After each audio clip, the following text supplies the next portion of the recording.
come here, be myself, right? Because we've had the chance to be able to get to know each other over the years. Be able to engage with one another. And I wanted to come here today in particular to just show my respect to what I think is one of the most extraordinary community advocacy organizations, not just in New Jersey, but in the country. Really incredible.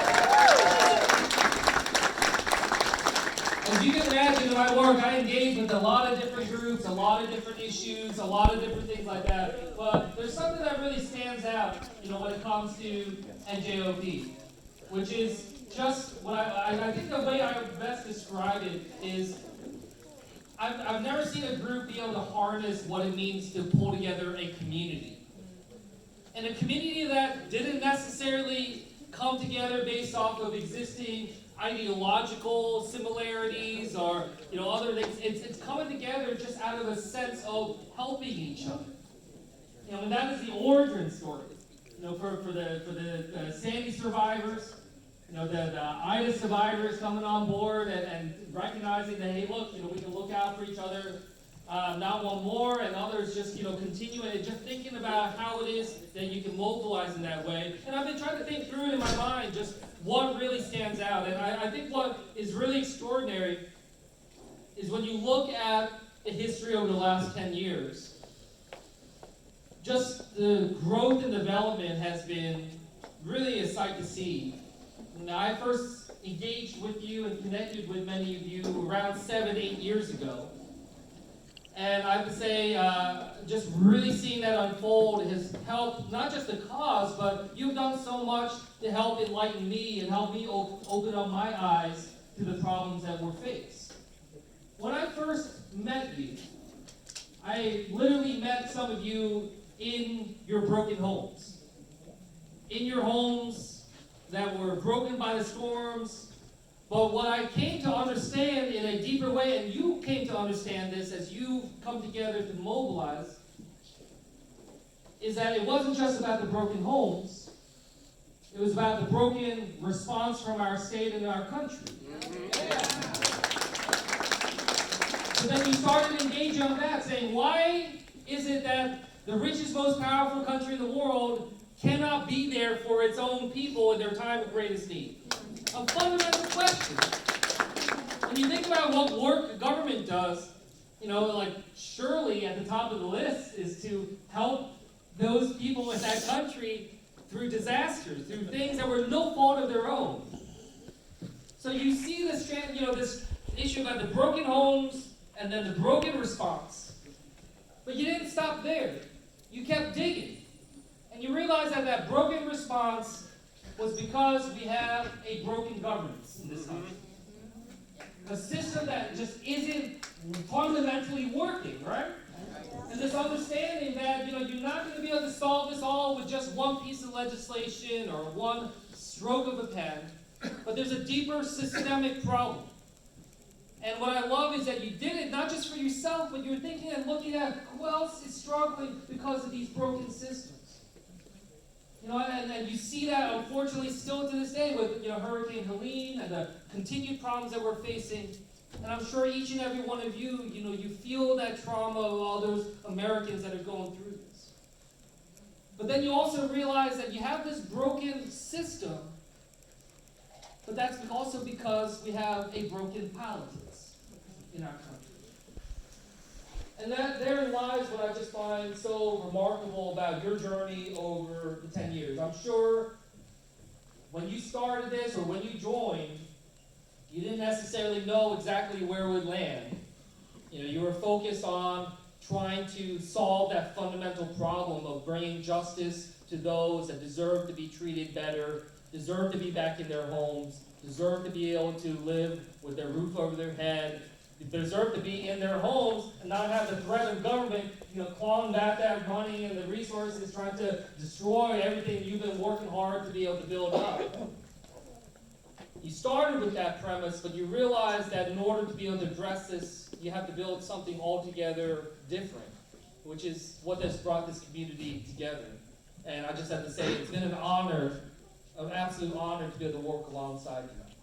Whether it's been the experience that I've had when you've invited me into your homes, invited me into your communities, hear tough stories, but stories that I need to hear about the challenges that you face. And also to think with you and brainstorm with you, like how do we try to take steps to be able to solve that? And look, I get it. We didn't solve all the problems yet. We still have more to be done. And there's always, unfortunately, going to be, a horizon chasing that we're going to have to do to try to address other issues that are out there. But through the work that we've been able to do together, be able to move forward and be able to deliver the type of relief, at least to some of our communities and our towns with the community disaster loan forgiveness and the other efforts. And, when it comes to not just addressing storms, working together on addressing the opioid crisis, addressing, the harm that is affecting so many families. And it was NJOP that brought to me for the first time saying, there's something called the MET Act, that is something that we can do tangibly to be able to try to mobilize, make sure that there are resources out there to be able to give families the kind of support that they need. And I worked with you to be able to address this. We built a coalition through Congress, and it's passed into law now.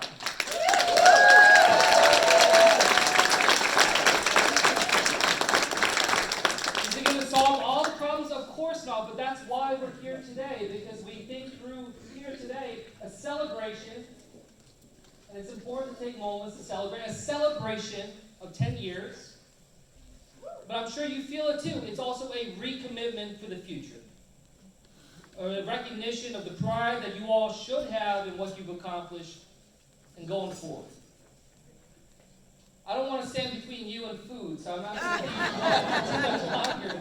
But I did want to just say, along this path, and again, this is something that stands out, from my experiences working with a lot of different groups that are out there.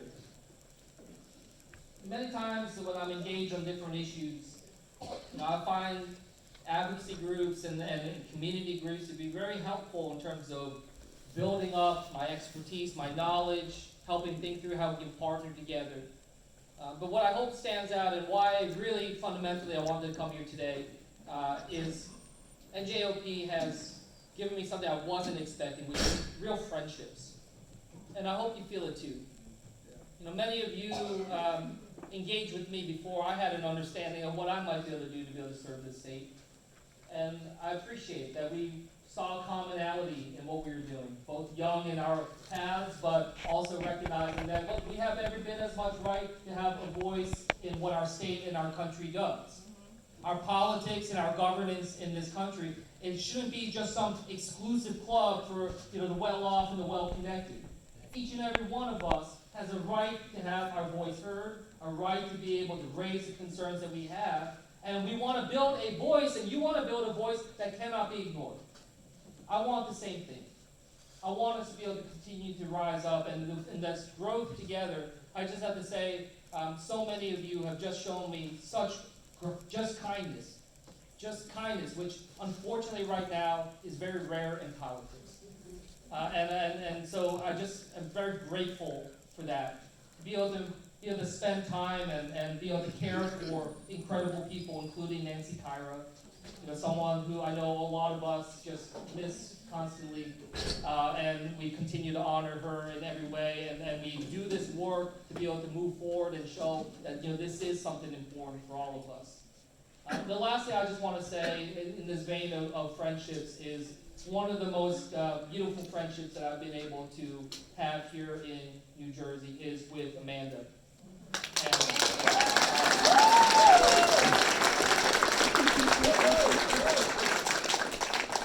We had a mutual friend that connected us when I started on this path of thinking about what I might be able to do to help serve New Jersey. And when a lot of people in New Jersey, especially in Jersey politics, didn't open their door for me or discouraged me and told me that I was crazy for thinking that I could play a role in trying to serve this state, people who didn't think that I had a shot, telling me I was wasting my time. One person very early on that was that didn't even hesitate to listen to me, talk to me, and respected me is Amanda. And it's just been what I would just say. Look at what you've built. Look at what you've built. And I know your responsibility going to be, I didn't do it alone, and all these people, and yes, that's true. That's true.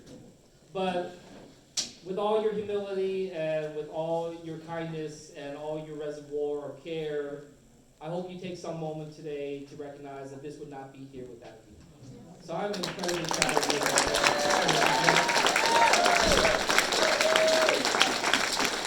And if only our politics and if only our state had more people like you. So thanks so much, everybody. Congratulations, NJOP, on 10 years. And I can't wait to keep working with you going into the future.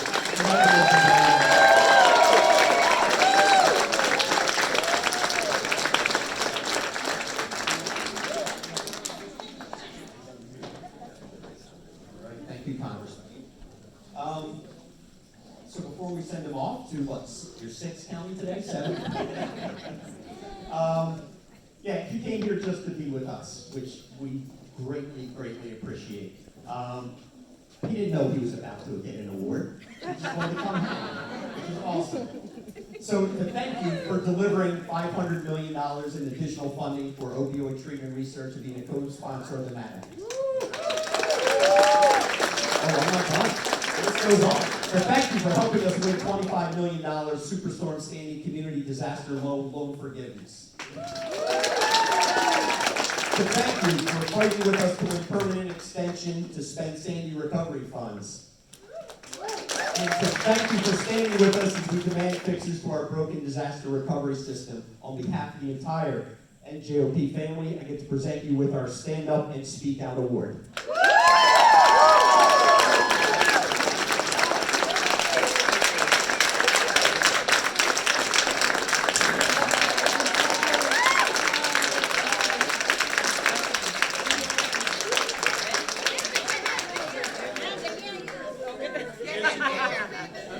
Hold on. Parents. Oh,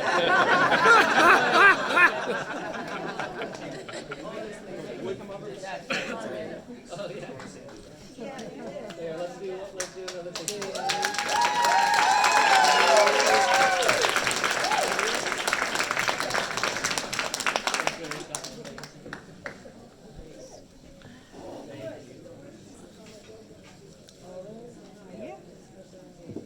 Thank you, everybody. Thank you.